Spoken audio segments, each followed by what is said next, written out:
to extreme mayhem as we build a trebuchet. Alright, I was giving this some thought yesterday, guys. This thing right now, without the weights in it, I'm guessing weighs a couple 100 pounds. Then we're going to add our weights to it. Each weight's 70 pounds. We're adding two 70-pound weights.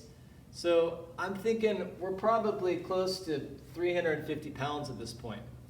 Now, I don't know if you noticed, we're inside the shop, and we are going to shoot this outside the shop, and we've got to get it outside the shop.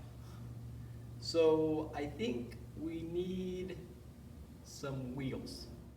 Our first step is to lay out the location of our axles.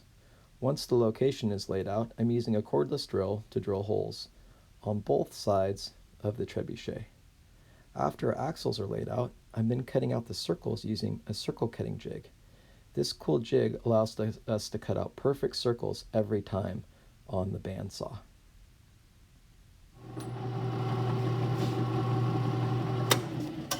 If I were to try to drill this hole with a cordless drill, the chances are I wouldn't drill it straight down and our wheel wouldn't fit on our axle, which is why it's so important that we use the drill press for this.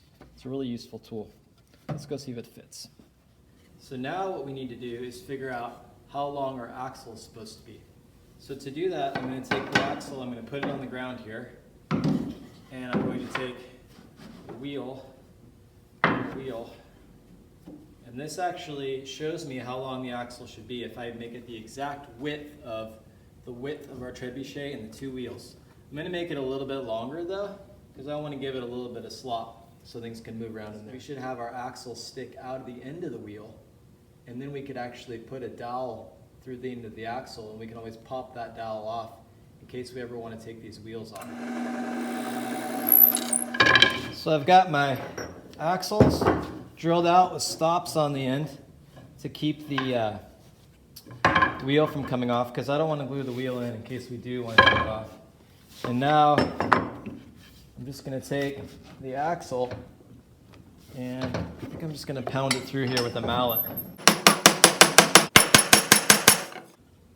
Alright, you can see our wheels on there, and I really don't think it's coming off, but still what we'll do is we'll capture it in place with this dowel right here. That's gonna keep our wheel from going anywhere.